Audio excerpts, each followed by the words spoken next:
Have you ever wondered how painters like John Singer Sargent could capture such lifelike, expressive portraits in just a single painting session? Here's the secret. It's not magic, and it's not just natural talent. It's a system. Think about it. A good music school wouldn't teach kids to learn piano by just asking them to compose something. They would put together a clear curriculum that progresses that child one baby step at a time, all the way until they can play full concertos and compose original pieces of music. This is why consistency beats inspiration, as James Clear says in Atomic Habits. We don't rise to the level of our goals, we fall to the level of our systems. If your painting sessions feel chaotic, it's not because you are lacking talent. It's that you're painting without a clear framework to follow. So why the heck do we expect artists to develop a signature style without a proven framework to follow? Over the past 3 weeks, I've done a deep dive on the basics of portrait painting in oil to give you a framework to start with.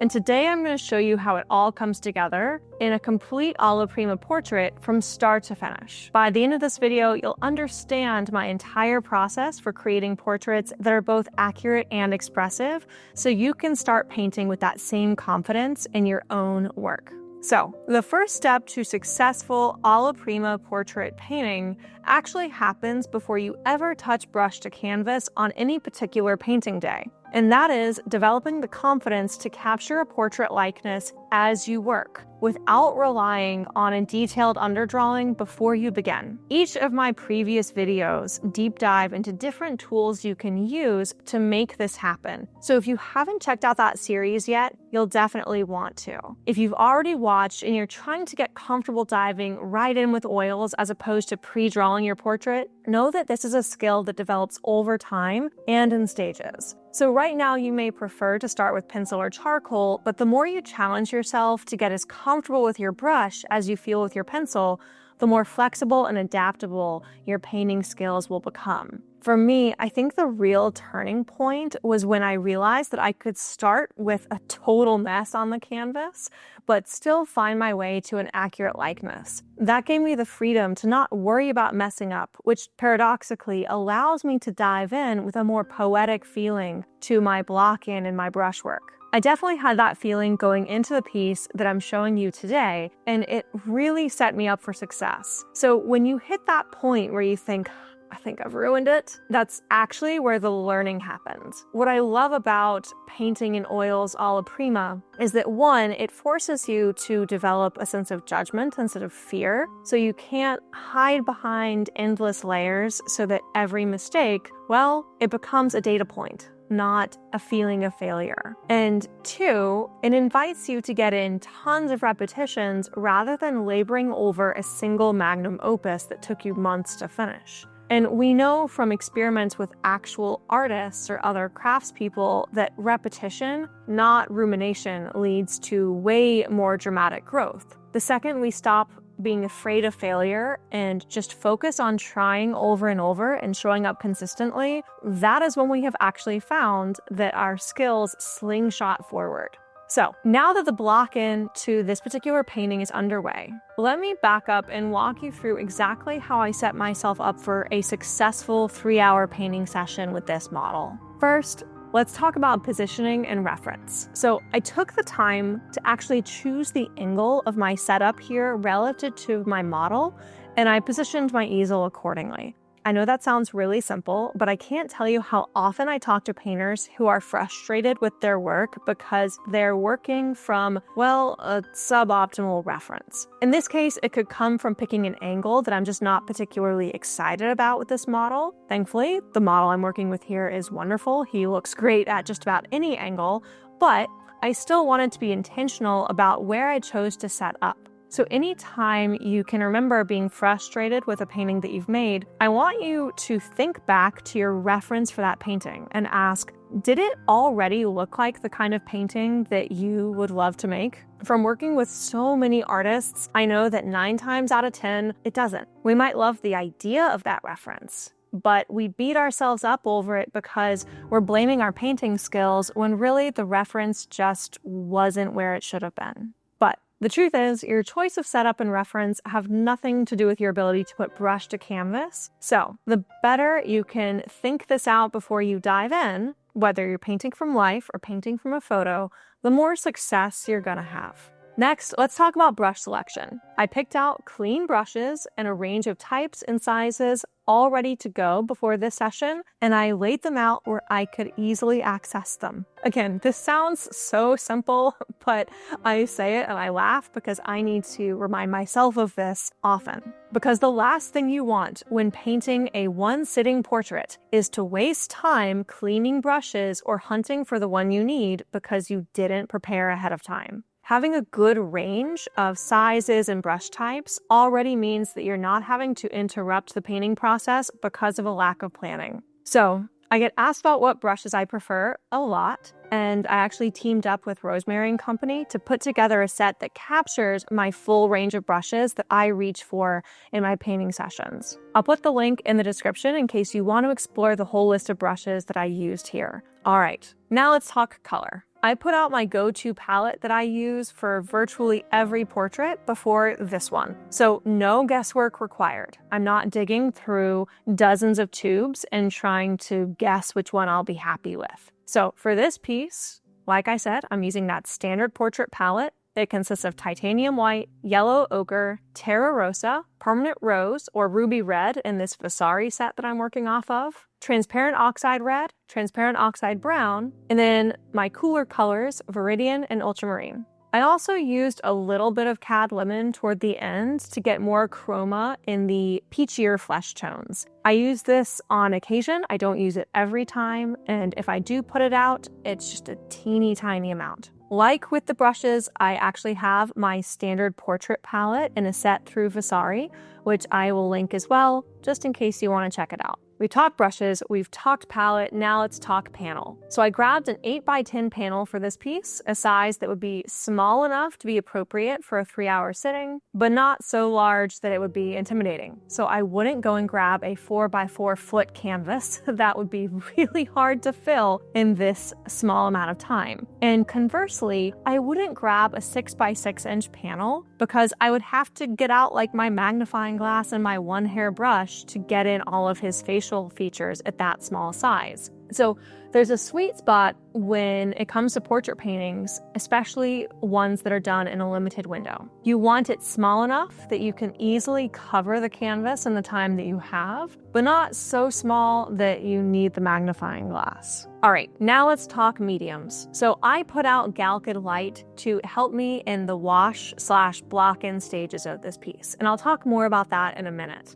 And then I placed out my favorite medium, which is solvent-free gel medium, for the rest of the painting. This is what I use from the block-in stage forward. So once I have that initial layer of paint covering the canvas, I switch to the solvent-free gel medium for the rest of the painting. Now, before we move on, let me talk about paint consistency because this is what ties all of this together. I rarely use paint straight out of the tube. Often with kind of generic brand paints, paint straight from the tube is just too thick or sticky for the effect that I particularly want. Having the right amount of medium gives me that slipperiness that I need to work wet into wet without making a mess. I recently switched to Vasari for my oil paints, and I found that they naturally just flow more smoothly than some brands that I've worked with in the past, and that has made a real difference. And if you're like me and you want that nice consistency without having to fuss with mediums as much, you might really like that set that I use with Vasari. It's not an affiliate link, it's literally just my go-to colors. And I put this together because I love the feel of the paint, and I had so many students who told me they just don't want to have to deal with medium if they don't have to.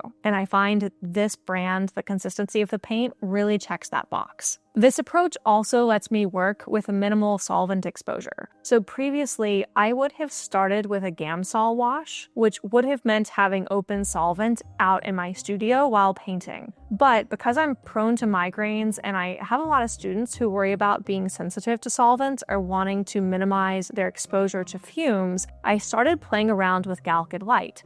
Now, it does have a little bit of Gamsol in it, but it is much less than just straight Gamsol. And I've really enjoyed that particular shift. I find that the Galkid light behaves similarly enough for the Gamsol thinned paint in the wash stage, but it is just a little bit more user-friendly in terms of the fumes and concerns about safety. And having everything planned out means no mid-painting scrambling for the right brush or color, which makes a huge difference. These choices, from brush layout to palette, panel size, they might all seem small or kind of like a no-brainer, but they remove decision fatigue. When I am painting, want my brain free for problem solving, not for logistics. That's what ultimately lets me get into flow. It's kind of that paradox where structure creates freedom. That's what we want, and that's why I wanted to take this time to walk you through these pieces, because they genuinely are that important and that helpful. Now that we have all the prelude to painting out of the way, let's get into the actual painting process. So my first step is to establish basic proportions using transparent oxide brown, thinned with a little bit of that Galkid light that I mentioned. I'll keep my marks really simple in the early stages, and I'm just indicating some key landmarks. So the top of the head, the brow line, the eye line, bottom of the nose, corners of the mouth, or maybe the crease of the lips, the shadow below the lower lip, the bottom of the chin, and then I will go ahead and indicate things like the hairline or the edges of the face. Generally, when I do that, that actually connects these key landmarks together. Now, exactly how they connect will depend on the composition, but this is exactly what we covered in the very first video in this series, using these basic landmarks of the face and the proportions that tie them together to give your painting a sense of scaffolding. At first, I like to think of these landmarks as simple lines, but as I go, I try to conceptualize them in basic 2D and 3D shapes, thinking about them as like interlocking planes on something like an Azaro head, rather than just features. So again, I'm thinking about really basic shapes versus something like a nose or an eye. It helps keep proportions intuitive and sculptural, and it really helps to prevent me from getting sucked into detail too early. Now, here's something I tell my students all the time that's absolutely crucial at this stage. Check that everything is accurate before you move forward. If you find yourself running into drawing or proportion problems in your portraits, it's probably not because you can't see the issues. I know that from working with so many painters like you. Often when students submit work to me, they'll say, well, now that I have them side by side, I can see that the left eye in mine is just a little bit too high, or the forehead is a little bit too narrow. The good news here is that means those students can see the issues just as clearly as I can. The problem is that they're not catching it soon enough. They're waiting until the painting is done, and by then it feels like it's too little, too late. You've already sunk so much time and effort into the rest of the composition that the thought of going back to repaint all of that is really overwhelming. The fix is to intentionally create a checkpoint in your painting process. So when you're still in the block-in phase and thinking of progressing into color, check then to address any issues of likeness or proportion. Don't move on until everything else looks accurate. This is where that Photoshop overlay trick from one of my previous videos comes in really handy. You can verify that your structure is solid even when it looks kind of rough or crude. So I'll make sure I link that video in case you need to review how to do that exact Photoshop check. Now, once my proportions are reasonably accurate, I can lay in some washes of color to establish my overall color harmony. Since I'm still covering the canvas at this stage, I use Galkid light for this step, and then later I'll switch to the solvent-free gel medium. This is where I start thinking about the overall temperature and mood of the piece as the color helps to define it. So I'm not trying to get exact colors yet. I'm establishing the foundation that everything else is going to build on. So think of this like an underpainting, but loose and a little bit transparent. I'm creating that initial color environment that'll influence every stroke that goes on top of it. For my flesh tones, I usually use some combination of transparent oxide brown, terra rosa, yellow ochre, and titanium white. Now, darker skin tones will use more of the brown and less of the white, and vice versa. Then, to make sure things don't look garishly pink, I have Viridian and Ultramarine to help tone things down. This is your chance to set the overall warmth or coolness of the piece and to establish a color harmony that unifies the entire portrait. And hey, I know that painting believable skin tones can be a lot. It's one of the most common questions that any portrait painter gets, and with good reason. Capturing realistic skin tone involves a lot of nuance. Before I dive into what I would call the bulk of the painting, let me share something crucial that took me years to figure out. You need to get enough paint on your brush, and you need to know how to get it onto the canvas without disturbing the paint that's underneath. Too little paint, and you will be jamming your brush into the canvas, mixing every layer together into mud. But too much paint, especially early on, creates a really slippery surface that's difficult to navigate, especially if you're needing to add more paint over top of it later. The key is having paint that feels like it could hold some texture while still being slick enough to glide. It's also a matter of thinking about having thinner paint in the early stages and allowing you to get thicker as you go along. In general, I like to think about my paint having the consistency of mayonnaise and having a good quantity of paint on my brush. If I just have dregs of paint on my brush, it doesn't matter really what the consistency is. It's too little paint to actually cover anything. And similarly, if the paint is really stiff, like dried up toothpaste, it's probably not going to flow onto the canvas no matter how generous you are with the amount of paint that you're using. So think about getting that nice mayonnaise-like consistency with enough paint, and it should flow off your brush pretty smoothly. Now, here's the secret to getting clean mark making once your consistency is good to go. When you apply your paint, I want you to think about turning your brush on its side and letting that paint glide off the brush rather than turning your brush perpendicular and pressing hard to force the paint onto the canvas. This is how you work wet into wet without making a mess. And it's also what we've covered in previous videos, that block-in technique that lets you be expressive without losing control. From here until the end of the painting, I'm asking a very simple series of questions. First, what is the most glaring inaccuracy that I can identify in the painting right now? And as an extension of that, which of those inaccuracies am I most confident that I can fix with the most accuracy? That way, I'm essentially building up the painting from the most solid, accurate, and unimpeachable foundation I can possibly lay down. These become my anchor points for the rest of the painting. So I'm constantly scanning for something that I have the most confidence in my ability to correct, do it just once, and have it be right. Maybe it's darkening up a value in the hair, or massing in a better value for the background shadow, or subtly correcting the slope of the jaw. Now, you might wonder how to prevent yourself from getting swept up in such small details when asking these questions. So at this stage, I'm also asking, what areas can I change that are the largest and the simplest? I want really big, simple shapes that I'm really confident are going into the right spot first. Then I want to make sure the overall value of those shapes is correct. And then if those two things are working well, then I can really start to play with things like color or breaking down those big shapes into smaller details or really playing with my brushwork. The key here is taking your glasses off or stepping back frequently or both.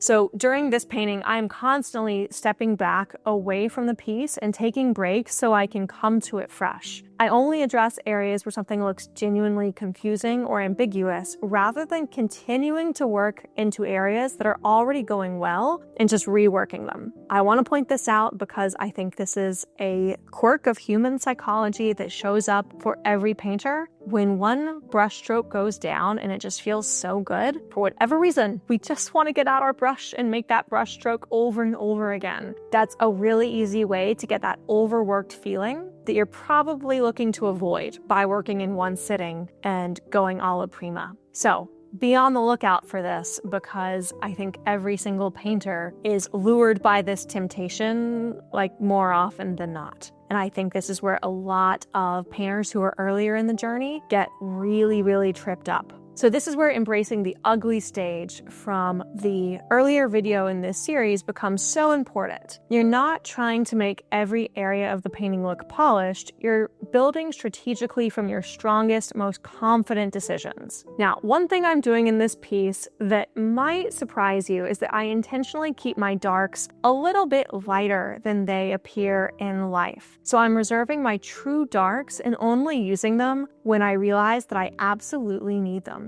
This is a very impressionistic style approach, and it's not necessarily universal to all Alla Prima oil painting or all portrait painting. But if you like this approach, chances are it'll really help you. So instead of going super dark in the hair or the deep shadows, I'm seeing if the piece reads with everything just a little bit lighter and more compressed together in terms of value ranges. This creates the higher key feel that you see in a lot of beautiful Alla Prima portraits. It also helps me to avoid a painting that looks overly contrasty, garish, or heavy-handed. I can always start with my value ranges closer together and with my values a little bit on the lighter side, and then go darker only as I feel that it's necessary. It's much easier to go that way than to start by going darker and try to lighten something that already feels too dark in an Alla Prima painting. One of the biggest mindset shifts in Alla Prima is really letting go of the idea that finished means flawless. You are training observation and decision-making, not making a museum piece over time. Again, we're looking for progress here over polish. So how do I know when a painting is done?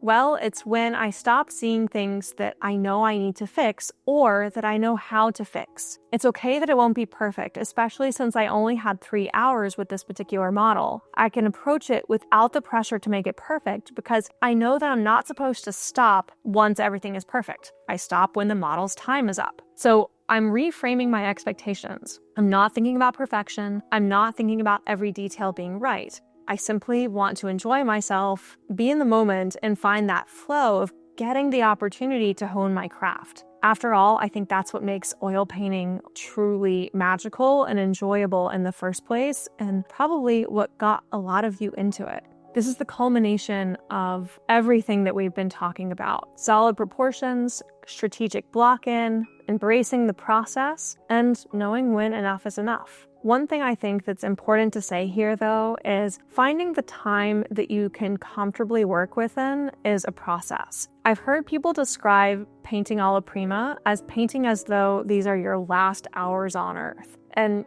I think that's a kind of cool way to describe it, but I know some painters who would be totally emboldened by that, and I've worked with painters who would be totally shut down by that instruction. One of the very first exercises I give to my students is to ask them to set a fairly limited timer and create a painting where they put the brush down when the timer goes off. It won't be enough time to finish the painting, but for painters who have felt trapped in a cycle of perfectionism or taking months to finish a piece, it can feel really liberating to know what you can do in such a short amount of time and that it doesn't have to be perfect for it to be finished. But there are a ton of painters in between, those who panic and rush if they have limited time, and those who start really carefully considering each brush stroke when they have limited time. What I've learned from helping hundreds of painters to go through this exercise is to really experiment with finding a tempo that helps you to stay intentional the whole time. It's okay if you don't know what that is right off the gate, so don't try to match someone else's painting speed to go from block in to finish. Now, let me give you the key takeaways from this entire Alla Prima portrait painting series. First, the Alla Prima method isn't just about tools or technique or finishing it in one sitting. It's also about building a really high degree of confidence with your drawing skills, whether you're drawing in charcoal, with pencil, or with paint. That way you know that you can capture likeness as you work once you've set out your paints, rather than really depending on pre-planning everything. To get really great at Alla Prima portrait painting, you're not just going to paint portraits in oil Alla Prima. You're probably going to spend a good amount of time on your basic drawing skills with pencil and paper. Second, Set up systematically so there's no guesswork during the painting session. Know all the tools you're going to use and have them ready to go. Third, work from a solid foundation by establishing accurate proportions first, using those basic proportional landmarks of the face that we covered earlier in this series. Fourth, use that clean block-in technique. So getting your structure down in paint, not pencil, with clear, simple shapes. Fifth, embrace the ugly stage. Don't panic when your painting looks rough. Simply use the tools that I provided to check that your structure is solid and then build confidently on top of that.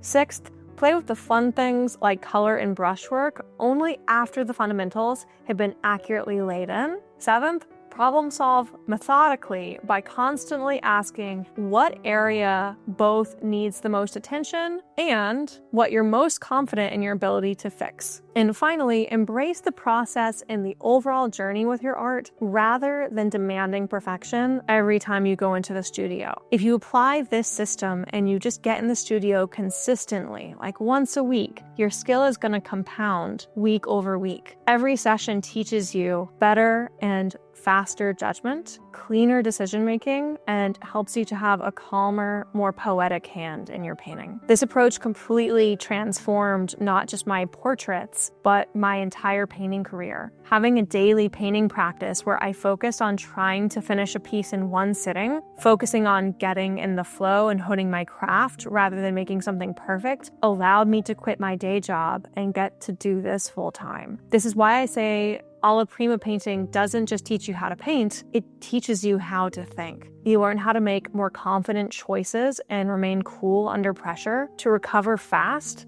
and to trust your eye. And that mindset spills out into everything else that you do. I wouldn't get paralyzed by one painting going poorly because I would simply be on to the next painting the next day. This taught me to really embrace experimentation and even failure, which ultimately led me to improve much faster. And that's exactly what this video series has been building toward, giving you a complete system for creating portraits that are both accurate and expressive. Portraits that have that fresh, alive, spontaneous quality of the masters while still capturing a genuine, authentic likeness. You don't have to choose between accuracy and expression. You could have both. So if you want to dive even deeper into setting up your own Alla Prima oil painting practice or really getting serious about portraiture, I've created a free guide that covers everything from tool selection to studio setup, plus the key mindset shifts that you need to break away from perfectionism and embrace that looser, more expressive brushwork that you love in other painters' work. This guide walks you through everything you need to set yourself up for success with Alla Prima oil painting, from selecting your tools to structuring your painting practice itself. It's the perfect companion to everything that I've covered in this series, and it'll help you to integrate these techniques into your own practice. The link is in the description, or you can scan the QR code on screen to download it right now. And in the comments, let me know,